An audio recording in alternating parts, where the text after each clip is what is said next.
오늘 본문은 스가랴서인데 아시는 대로 구약에서 선지서들은 자주 설교되는 본문들은 아닙니다. 그렇지만 성경에 기록되어 있는 선지서들에 대해서는 우리가 묵상하고 살펴야 될 이유가 있습니다. 선지자들을 크게 두 종류로 나눌 수 있는데, 하나는 구전 선지자라 그래서 사역은 했지만 그분들이 성경을 기록하지는 않은 선지자들이 있습니다. 이를테면 엘리야나 엘리사나 나단이나 갓이나 다 유명한 선지자들이지만 그분들이 받은 계시를 성경에 기록하지는 않으셨습니다. 반면에 오늘 나오는 스가랴나 나홈이나 학개나 이런 분들은 성경을 기록했습니다. 차이가 무엇입니까?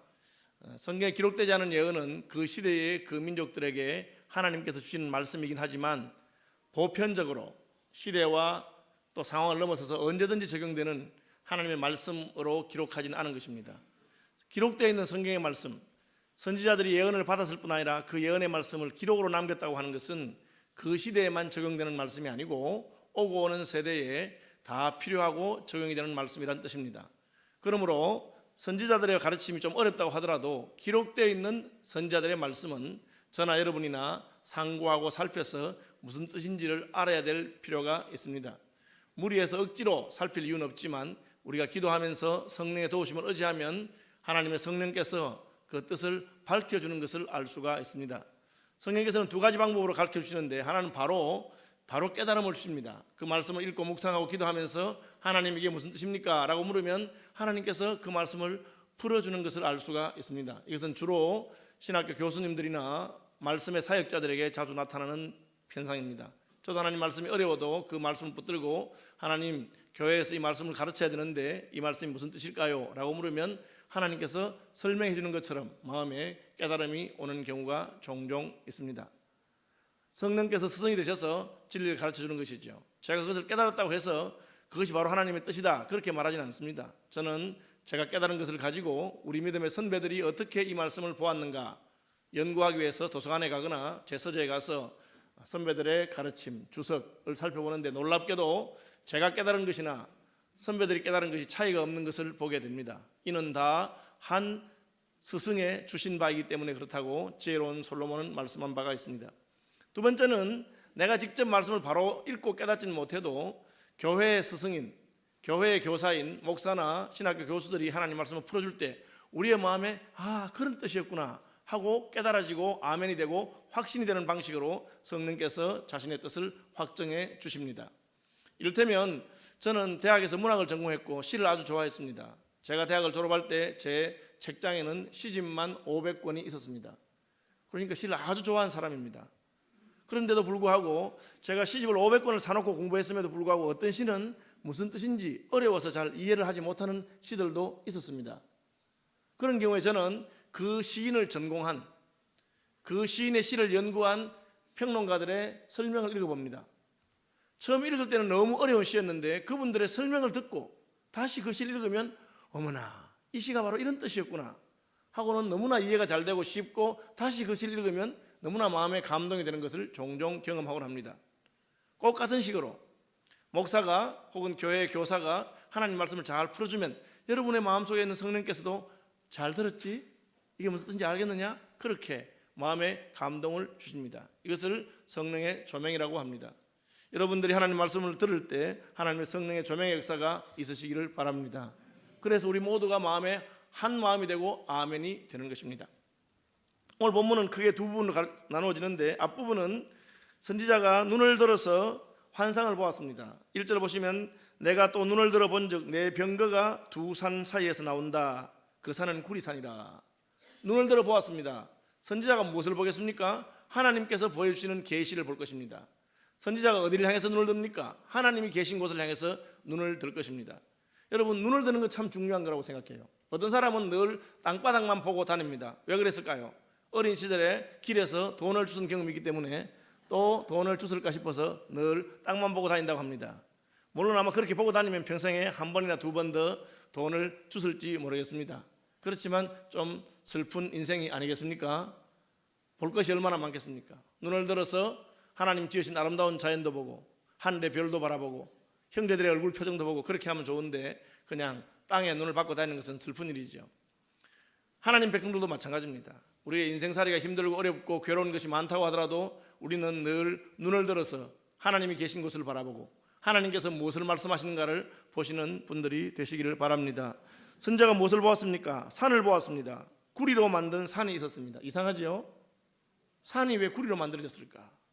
구리라고 하는 것은 오늘날하고 다르게 선지자가 이 책을 기록할 때는 구리가 가장 단단한 물질 중에 하나였습니다. 요즘은 훨씬 단단한 쇠들이 나오고 쇠들 가운데서도 특별한 합금이 나옵니다만은 옛날에는 노쇠나 청동이나 이런 것이 가장 강한 물질이었습니다. 그래서 그 당시에는 구리라고 하는 것은 단단하다, 견고하다, 변치 않는다, 그런 느낌이 있습니다. 정말 유치한 선생님의 시에 보면 내가 죽으면 바위가 되고 싶다, 내 죽으면 한 개의 바위가 되리라, 그 말은 무슨 뜻이겠습니까? 변치 않겠다, 흔들리지 않겠다, 그런 뜻이죠. 사실 하나님은 변하지 않는 분이시고 약속을 지키시는 분이고 흔들리지 않는 분이신 것을 우리가 알 수가 있습니다. 그런데 구리라 해도 산을 만들 정도로 많은 구리입니다. 산 자체가 구리로 되어 있으니까 큰 구리산이죠. 이스라엘 역사상 이렇게 많은 구리를 사용해서 산과 같은 큰 것을 만든 적이 있었을까? 한 번 있었습니다. 솔로몬이 예루살렘 성전을 만들 때 수많은 그 구리의 중수가 헤아릴 수 없을 만큼 많은 구리가 사용되었다고 기록되고 있습니다. 솔로몬은 구리로 바다를 만들었습니다. 물론 바다의 모형이죠. 구리 바다를 만들었다고 성경에 기록하고 있습니다. 또한 솔로몬은 구리로 큰 기둥 2개를 만들었습니다. 여러분이 지금 앉아 계시는 교회에 기둥 2개 있죠. 솔로몬 성전 앞에는 구리로 만든 2개의 큰 기둥이 있는데 야긴과 보아스라고 하는 기둥입니다. 그 기둥이 구리로 만들어져 있습니다. 그러므로 이스라엘 백성들은 구리로 만든 산 2개를 보았을 때 예루살렘 성전에 있는 구리 기둥을 저절로 상상하게 되었을 것입니다. 오늘날 우리가 만약에 예금 통장을 본다면 이것은 돈과 관련된 것이다 하는 상상이 저절로 나오는 것과 같습니다. 실제로 이 구리산에서 병거가 나오고 있었는데 이 병거가 나오는 장면을 4절에 보면 천사에게 물어봅니다. 내가 내게 말하는 천사에게 물어 이르되 내 주여 이것들이 무엇이니까? 5절 천사가 대답하여 이르되 이는 하늘의 내 바람인데 온 세상의 주 앞에 서 있다가 나가는 것이라. 그 산에서 나오는 것을 온 세상의 주 곧 만군의 여호와 하나님 앞에 서 있다가 나오는 것으로 표현하고 있습니다. 성경으로 성경을 풀기 때문에 앞에 표현한 것을 뒤에 해설이 있습니다. 그래서 이 구리산은 하나님이 계신 곳을 표현한 것이구나. 하나님이 계신 하늘나라, 하나님 계신 성전에 있는 구리 기둥처럼 구리산이 기둥의 역할을 하는 그런 곳을 말하고 있습니다. 선지자는 눈을 들어서 하나님이 계신 곳을 보았습니다.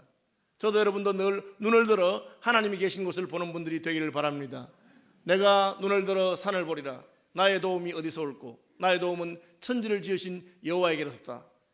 시편의 시인이 이 시를 지었을 때도 그는 하나님께서 계시는 성전에 있는 시온산을 사모하면서 하나님을 사모하고 하나님께로부터 말씀이 있으시기를, 하나님께로부터 도움이 있으시기를 구했던 것을 알 수가 있습니다.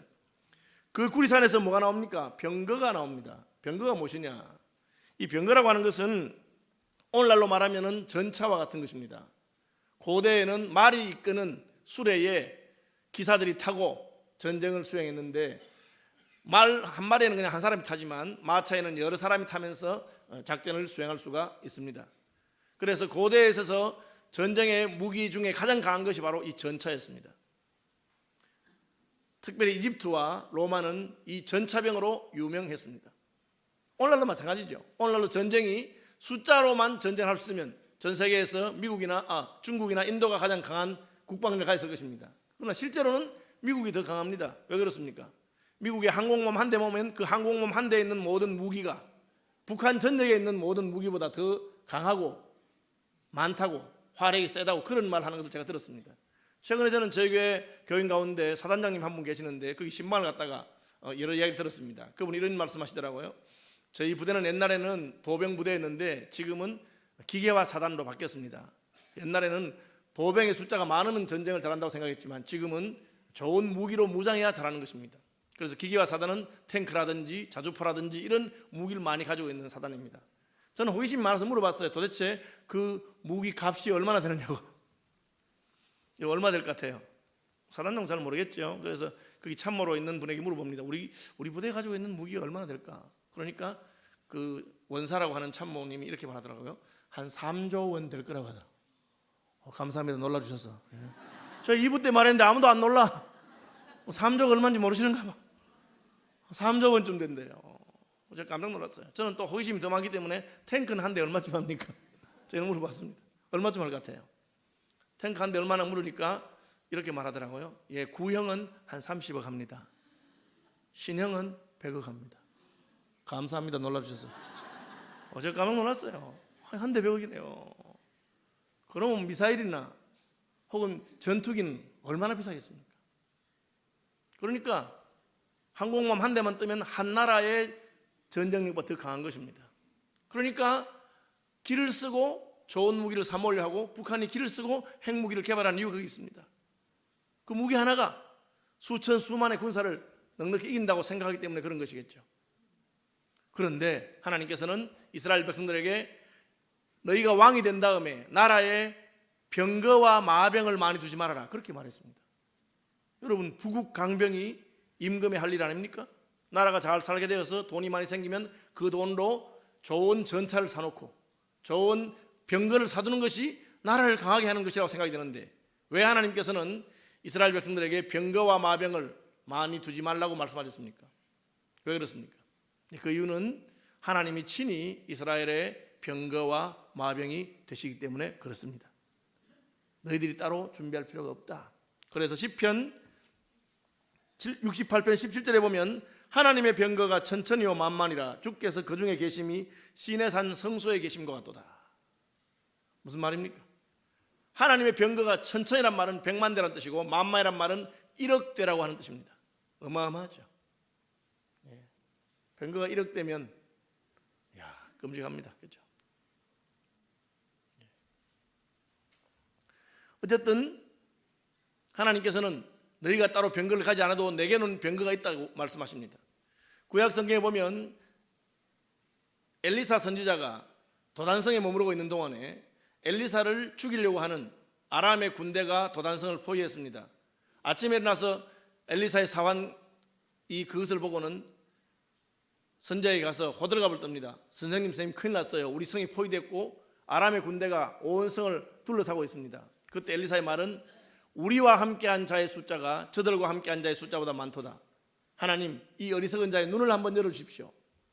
눈이 열리니까 온 성에 불말과 불병거가 가득한 것을 하나님께서 보여주셨습니다. 실제로 아람 군대는 그대로 포로가 되는 역사가 있었습니다. 여러분, 우리가 가진 것으로 승부하는 것이 아니고 하나님의 크고 위대한 것으로 싸우는 분들이 되시기를 바랍니다. 우리 하나님께는 병거와 마병이 많이 있습니다. 그런데 오늘 본문에는 다만 4대의 병거만 나오고 있습니다. 첫째 병거는 붉은 말들이, 둘째 병거는 검은 말들이, 셋째 병거는 흰 말들이, 넷째 병거는 어룽지고 건장한 말들이 메었는데 4병거가 두 산 사이에 나온다 그랬어요. 이 뭘 말합니까? 하나님은 병거가 수도 없이 많으신 분이긴 하지만 그러나 하나님은 그 병거의 숫자로 승부하는 분은 아닙니다. 하나님은 병거 4대로도 충분히 온 세상을 통치할 수 있는 분인 것을 말하고 있습니다. 그래서 물어봅니다. 이 병거가 무엇입니까? 천사가 대답하되 이는 하늘의 내 바람이다. 온 세상의 주 앞에 서 있다가 나가는 것이다. 병거를 보고 바람이라 그랬어요. 병거가 왜 바람일까요? 그러니까 이 병거나 바람이나 다 상징적인 표현이라는 뜻이죠. 이 병거나 바람은 하나님께서 쓰시는 천사들을 말한다고 할 수가 있습니다. 하나님께서 그 구름과 바람을 그 날개로, 그 호위로 삼으시는 분이 하나님이십니다. 다시 말하면 오늘 제목이 하나님의 일꾼인데 천상에는 하나님의 명령을 수행하는 하나님의 천사들이 있습니다. 그들은 병거와 같이 전투가 필요할 때는 전투하기도 하고 그들은 하나님의 명령을 전달할 때는 전달하기도 하고 하나님 시킨 대로 하는 것을 알 수가 있습니다. 그래서 천사들 가운데도 천사장 미가엘은 전쟁을 위해서 싸우는 군신입니다. 천사장 가브리엘은 하나님의 아름다운 소식을 증거하는 전달자입니다. 그러한 여러 신하들이 있는 것을 알 수가 있습니다. 바람이라고 하는 것은 구약 성경에서 바람이라고 하는 말은 영이라고 하는 말 같습니다. 하나님께서 바람을 거느리신다, 하나님이 영을 보내신다 같은 뜻입니다. 온 세상의 주 앞에서 있다가 나갑니다. 그러나 좀 특이한 점이 있어요. 우리가 생각할 때 내 병거가 있고 내 바람이 있으면 동서남북으로 가지 않겠는가? 너무 자연스러운 생각입니다. 실제로 어떻게 됐습니까? 보니까 검은 말은 북쪽 땅으로 가고 흰 말은 그 뒤를 따르고 어룽진 말은 남쪽 땅으로 나가고 건장한 말은 나가서 땅에 두루 다니고자 하니. 이상하죠? 북쪽으로 두 대의 병거가 나갑니다. 그리고 한 대의 병거가 남쪽으로 갑니다. 그리고 한 대의 병거가 온 세상을 돌고 있습니다. 균형이 안 맞는 것 같이 보입니다. 왜 그랬을까요? 이는 이스라엘 주변에 동서남북에 어떤 이들이 있는가를 보면 알 수 있습니다. 오늘 본문에 언급되지 않은 서쪽과 동쪽입니다. 서쪽은 지중해라고 하는 바다가 있습니다. 동쪽은 유대 광야가 있습니다. 남쪽에는 강대한 나라들이 있습니다. 남쪽에는 애굽이라고 하는 강대한 나라가 있습니다. 물론 그 나라는 이제 약해지고 있습니다. 그 애굽을 향해서 병거가 가고 있습니다. 북쪽은 바벨론과 아수르와 페르시아와 아주 강한 나라들이 계속해서 일어나고 있습니다. 그쪽을 향해서 하나님은 두 대의 병거를 보내십니다. 왜 북쪽이 두 대입니까? 북쪽 바벨론, 아수르, 페르시아 지역에 하나님의 백성들이 포로로 잡혀가 있기 때문에 그렇습니다. 이제 고레스 왕의 칙령을 따라서 몇몇 백성들이 돌아와서 예루살렘을 중건하고 있습니다. 그렇지만 여전히 잡혀간 지 70년이 지났기 때문에 이미 그곳에 정착했고 다시 고국에 돌아오고 싶은 마음은 있으나 형편 때문에 못 오는 것을 볼 수 있습니다. 우리가 아는 에스더와 모르드게는 믿음의 사람이었음에도 불구하고 페르시아를 떠나서 고국 예루살렘으로 돌아오지 못하고 그냥 페르시아에서 살고 있는 것을 보게 됩니다. 하나님 백성들이 하나님이 해방을 선포하시고 예루살렘에 중건령을 내리심에도 불구하고 오지 못하는 이유가 있습니다. 그때 어떻게 합니까? 하나님께서 자기 영을 보내십니다. 하나님께서 자기 병거를 보내셔서 그쪽으로 보내는 것을 보게 됩니다. 그래서 북쪽에는 두 대의 병거가 가는 것입니다. 남쪽에는 한 대의 병거가 갑니다. 그리고 나머지 한 대의 병거가 온 땅을 돌고 있는 것을 보게 됩니다. 하나님께서 온 세상을 통치하시지만 온 세상에 똑같이 관심을 가지는 것은 아닙니다. 하나님께서는 자기를 사랑하고 자기를 섬기는 자기 백성에 대해서 더 마음이 가는 것을 기억하시기를 바랍니다. 우리가 예수 그리스도를 믿음으로 하나님의 마음이 가는 사람이 된 것을 기뻐하고 감사하시기를 바랍니다. 우리가 어디 있든지 주님의 마음이 우리와 함께 있습니다. 아버지께서 내게 주신 자 중에 하나도 내가 잃어버리지 않겠다고 예수님이 선포하셨고, 예수님께서는 목자가 자기의 양을 한 마리라도 잃어버리면 99마리를 두고라도 그 한 마리를 찾아서 밤새도록 언덕과 들판과 골짜기를 다니겠다고 말씀하고 계신 것입니다. 여전히 북녘 땅에는 하나님의 백성들이 있기 때문에 이 두 대의 병거가 북쪽 땅을 해서 갑니다. 가서 무엇을 합니까? 8절, 그가 내게 외쳐 말하여 이르되 북쪽으로 나간 자들이 북쪽에서 내 영을 쉬게 하였느니라. 북쪽으로 간 병거들이, 하나님의 일꾼들이 하나님의 영을 쉬게 하는 그런 일을 했다고 말하고 있습니다. 일꾼이 하는 것이 무엇입니까? 일꾼이 하는 것은 그 일을 잘하는 것이 아니라 그 일을 통해서 하나님께 영광이 돌아가고 하나님의 마음을 기쁘게 하는 것이 일꾼이 하는 일입니다. 이는 내 사랑하는 자여 내 기뻐하는 자라. 하나님 아버지께서 예수님께 하신 말씀이 바로 그것입니다. 북쪽으로 갔던 병거는 북쪽으로 가서 북쪽에서 내 영을 쉬게 하였다, 그렇게 말씀하고 있습니다. 도대체 어떤 일이 있을까요? 이스라엘은 바벨론의 포로로 잡혀갔고 그 바벨론 포로는 아수르, 바벨론, 페르시아를 거치는 오랜 세월 동안 70년 동안 계속되었습니다. 그동안에 하나님이 살아계신다면 우리는 왜 이렇게 어려움을 겪을까? 우리나라는 왜 망했을까? 그런 중에도 하나님께서 보내신 하나님의 사자들이 바벨론에서 역사하는 것을 우리는 볼 수 있습니다. 우상에게 절하라고 할 때 믿음을 지켜서 절하지 않았던 사드락과 메삭과 아벳느고는 극렬히 타는 풀불 가운데 들어갈 수밖에 없었습니다. 그런데 어떤 일이 있습니까? 하나님께서 보낸 하나님의 영이, 하나님의 병거가 그 풀불 가운데 함께하는 것을 우리는 보게 됩니다. 세 사람을 불 속에 던졌는데 네 사람이 불 속에 거닐고 있습니다. 그리고 불이 옷자락 하나 타지 못하게 하는 것을 보게 됩니다. 왕이 저 네 번째 사람은 누구냐? 신들의 아들과 같은 자가 함께 있도다, 그렇게 말하고 있습니다. 다니엘이 사자굴에 들어갔는데 사자들의 입을 막으신 분은 누구시겠습니까? 하나님께서 막으신 것입니다. 페르시아 역사를 보면 아하수에로 왕이 가장 아끼는 신하는 하만인데 이 하만이 유대인들을 다 죽이려고 합니다. 그 이유는 모르드게라고 하는 사람이 자기에게 인사를 잘하지 않기 때문에, 내게 인사 잘하는 저놈이 누구냐? 유대인입니다. 그래 내가 유대인들을 다 죽여서 복수를 하겠다고 생각하고 있습니다. 그런 업무가 진행되는 중에 그날 밤에 아하수에로 왕이 잠이 오지 않습니다. 왜 잠이 오지 않을까요? 하나님의 영이 가서 그를 깨운 것입니다. 잠이 안 오면 뭘 할까요? 국내들을 불러서 놀 수도 있고 파티를 할 수도 있고 뭐 여러 가지 할 수 있습니다. 그러나 아하수에로 왕의 마음에 실록을 가져와서 한번 읽어보자. 실록은 왕조의 역사를 기록해 놓은 거죠. 내가 왕이 된 다음에 어떤 일이 있었는가 한번 보자 하고 펼치니까 마침 그가 왕이 된 지 얼마 되지 않았을 때 반역이 일어나서 내시들이 왕을 살해하려고 했는데 어떤 충성스러운 신하가 그 음모를 미리 발견하고 왕에게 알려주어서 그 반역이 평정된 것을 기록해 두었습니다. 이 반역을 고한 사람이 누구냐? 보니까 모르두게라고 하는 사람입니다. 모르두게에게 무슨 상을 주었느냐? 아무 상도 준 적이 없습니다. 그럴 수가 있는가? 그래서 그 밤에 바로 왕이 하만을 불러서 내가 진짜 높이고 싶고 자랑하고 싶은 사람에게 어떤 상을 주면 되겠냐? 하만이 생각해 자기 자신이거든. 그래서 하만은 어떻게 말합니까? 얘 왕이시여. 왕이 타는 그 수레에 태워가지고 왕이 제일 충성스럽게 생각하는 신하, 제일 높은 신하에게 말고삐를 잡고 왕이 높이기를 원하는 사람이 이렇게 한다고 그렇게 한번 떠들고 자랑하게 하십시오. 근데 그게 누굽니까? 모르두게입니다. 하만이 죽이고 싶은 모르두게를 왕의 마차에 태워서 자기가 말고삐를 잡고 왕이 높이고자 하는 사람이 이렇게 한다고 그렇게 외칠 수밖에 없었습니다. 이런 일이 우연이겠습니까? 북쪽으로 보낸 하나님의 일꾼들, 하나님의 병거가 역사하는 것입니다. 세상 사방에 있는 바람과 같은 오늘날도 온 땅으로 보내심을 받은 하나님의 영이 우리와 함께 하시고 역사하는 줄로 믿으시기를 바랍니다. 그래서 우리가 사는 거예요. 그죠? 저는 목사님들 가운데도 난폭 운전하는 분들이 있어요. 얼마나 난폭 운전하는지 그냥 보통 수준이 넘습니다. 아마 목회에서 받은 스트레스를 운전으로 푸시는지 모르겠는데 제가 아는 어떤 선교사님 목사님은 그야말로 고속도로에서 난폭 운전하다가 충돌해가지고 그 자리에서 폐차가 됐어요. 그리고 본인은 안전벨트 안 하고 해가지고 날아가가지고 7m가 날아가서 떨어졌습니다. 여러분 어떻게 됐겠어요? 털끝 하나 안 상했대. 살다 보니까 별일을 다 보는 거야. 여러분 그렇게 생각하십니까? 예.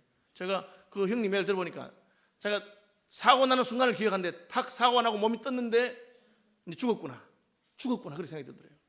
떨어지는 순간에 누가 자기를 살짝 받치더래요. 그래서 나왔대요. 아무렇지도 않다. 그래서 자랑하는 거예요. 그래서 제가 형님 때문에 하나님 수고 많이 하시는데 좀 운전을 좀 안전하게 하세요. 왜 그런 일 하시느냐고. 네. 온 땅으로 하나님께서는 자기 백성들을 돌보기 위해서 영들을 보내십니다. 그리고 하나님의 마음을 시도록 하나님 염려하지 않도록 그것이 충성스러운 일꾼입니다. 예, 저도 밑에 사람들이 있기 때문에 부리기도 하고 일을 시킵니다. 어떤 사람 맡기면 제가 마음이 쉽니다. 맡기면 알아서 잘하기 때문에. 어떤 사람 맡기면 맡겨놓고 더 걱정이 됩니다. 예, 여러분 천사들이 하는 것이 우리의 본이 되는 줄로 아시기 바랍니다. 무슨 일을 맡기든지 목사가 맡기든지 당회가 맡기든지 그 일을 맡겨놓으면 아무 걱정하지 않고 쉬고 편할 수 있는 그런 충성스러운 일꾼들이 되시기를 바랍니다. 천사만 일꾼 아니죠. 이제 그 뒤에 이어지는 말씀은 여호와의 말씀이 내게 임하여 이르시되 9절 사로잡힌 자 가운데 바벨론에서부터 돌아온 헬데와 도비아와 여다야와 스바나의 아들 요시야. 이 무슨 말이냐면 처음 바벨론 포로에서 돌아올 때 다 올 수 없었어요. 아까 말한 것처럼 70년을 살았기 때문에 그곳에 직장도 있고 집도 있고 상황이 다릅니다. 예루살렘으로 돌아간다 해서 하루아침에 돌아갈 수는 없는 거잖아요. 그래서 1차, 2차, 3차에 걸쳐서 돌아옵니다. 오늘 본문에는 아마 처음에 돌아오지 못했던 분들이 뒤늦게 돌아왔든지 혹은 돌아올 형편은 안 되는데 그래도 예루살렘이 중건된다 하니까 한번 와보고 싶어서 무슨 건축원금 같은 걸 들고 온 것을 말하고 있습니다. 그 네 사람이 왔는데 누구 집에 있느니라 가서 은과 금을 받아오너라. 여기 은금이라고 하는 것은 고대는 오늘날처럼 외환 개념이 없잖아요. 우리나라에서 외국 나갈 때 달러 받고 가면 은날에 다 씁니다. 달러가 기축통화이기 때문에 그렇죠. 그러나 옛날에는 그런 게 없으니까 가장 부피가 작으면서도 가치 있는 금과 은이 국제통화입니다. 금과 은을 가지고 여행을 하는 것이죠. 그런데 그들이 가지고 온 금과 은을 받아라 그렇게 말하고 있습니다. 왜?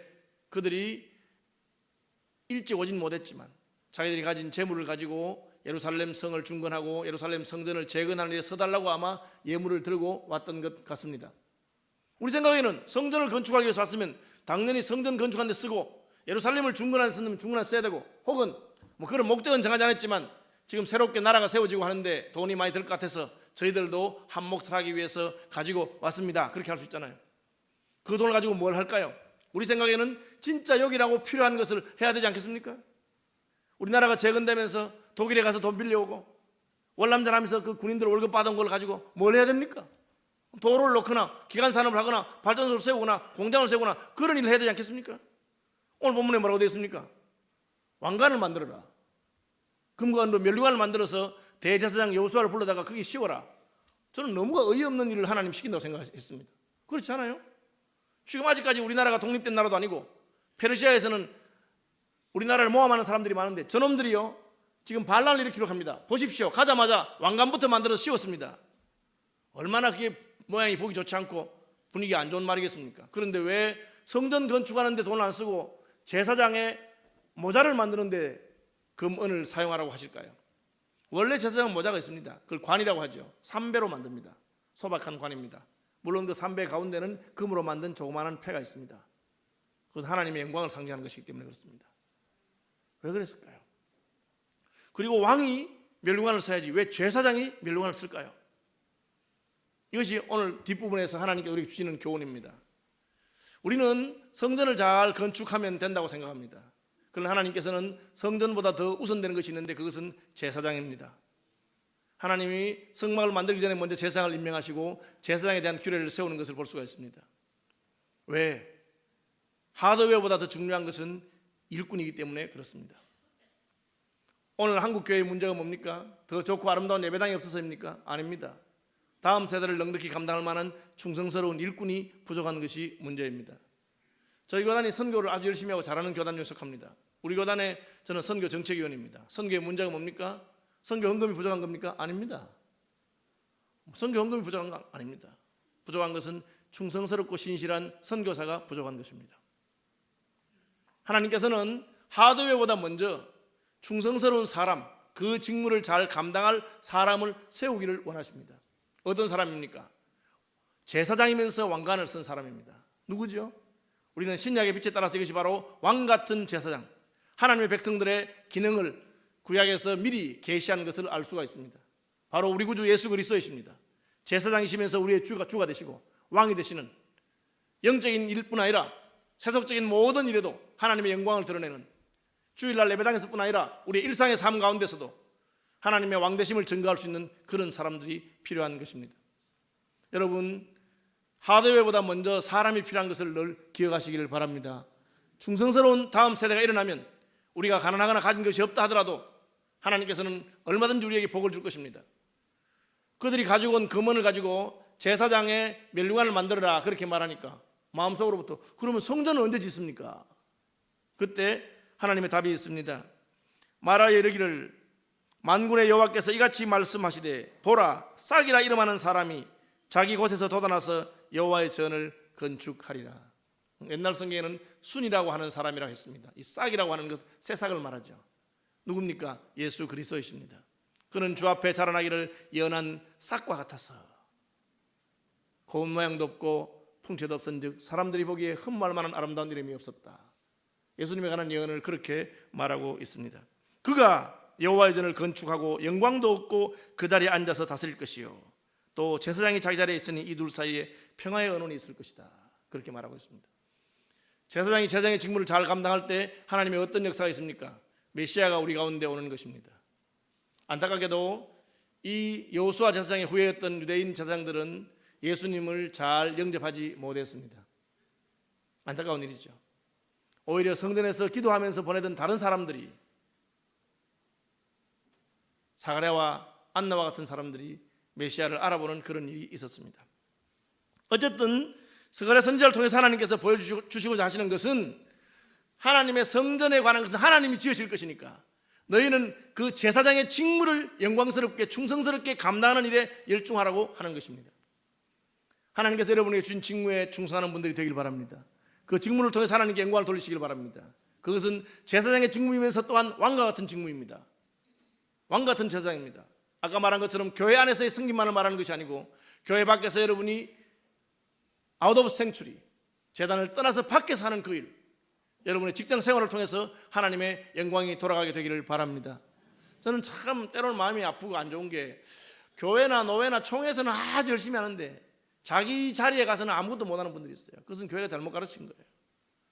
선생님이면 교사로서, 장사꾼이면 장사꾼으로서 전분선을 가지고 자기 일을 잘하는 것을 하나님 기뻐하십니다. 그 자리에 하나님께서 관을 씌우시는 것이죠. 그럼 어떻게 됩니까? 하나님께서 교회는 저절로 부흥하게 하십니다. 여기 성전은 신약교회를 말하고, 성전이 신약교회를 말하는 것은 15절에 보시면 먼데 사람들이 와서 여호와의 전을 건축하리라. 이게 뭡니까? 이스라엘 백성들은 이방인들하고 거래하는 거 싫어했습니다. 우리가 하나님의 전을 짓는데 왜 이방인들이 와서 보탭니까? 싫습니다. 그렇죠? 신약의 빛을 따라보면 이것은 신약 교회가 유대인뿐 아니라 주 우리 하나님이 얼마든지 부르시는 전 세계 만민 모든 열방 사람들을 통해서 하나님의 교회가 새롭게 세워질 것을 예언하는 것입니다. 그것은 예수 그리스도로 말미암아 이루어질 것입니다. 우리가 주께서 우리에게 맡기신 일을 충성할 때 하나님께서는 이 역사를 일으키시는 것입니다. 순이라고 하는 예수님을 보내시고 그리고 열방이 와서 하나님의 교회와 함께 동력하는 일이 있을 것입니다. 저는 최근에 저희 교회도 다민족 교회가 돼가는 걸 참 기쁩니다. 저희 교회도 지금 중국에서 오신 교포들도 있고 몽골에서 오신 분들 있고 일본에 오신 분도 있고 필리핀에 오신 분도 있고 여러분 잘 모르셔서 그런데 그 이유는 여러분이 관심이 없어서 모르는 겁니다. 있습니다. 많은 분들이 오고 있습니다. 성경에 예언한 것입니다. 그 일을 보거든 나 만군의 여호와가 나를 너에게 보내신 줄 알라. 이 말이 뭡니까? 내가 말하는 것이 하나님께서 하신 말이다. 그런 일이 일어날 때가 올 것이다. 진짜 하나님의 때가 된 것입니다. 이제 말씀 마무리하겠습니다. 하늘에는 하나님의 일꾼들이 있습니다. 하나님의 천사들이죠. 하나님의 마음을 기쁘게 하고 하나님의 영을 쉬게 하기 위해서 그들은 하나님 백성 있는 곳으로 가서 충성하고 수고합니다. 그들이 우리를 돕고 있는 것을 기뻐하고 감사하시기를 바랍니다. 우리에게 하나님의 천사가 하나씩 다 있다고 그런 말씀 예수님께서 하셨습니다. 하나님은 하늘의 일꾼만 아니라 우리도 하나님의 일꾼 되기를 원하십니다. 어떤 일꾼 되기를 원하십니까? 왕같은 제사장으로서 하나님께서 우리에게 맡기신 그 직무를 충성스럽게 감당하는 일꾼들이 되시기를 바랍니다. 그럼 하나님께서 우리 교회를 세우실 것이고 자기 나라를 세우실 것이고 영광을 받으실 것입니다.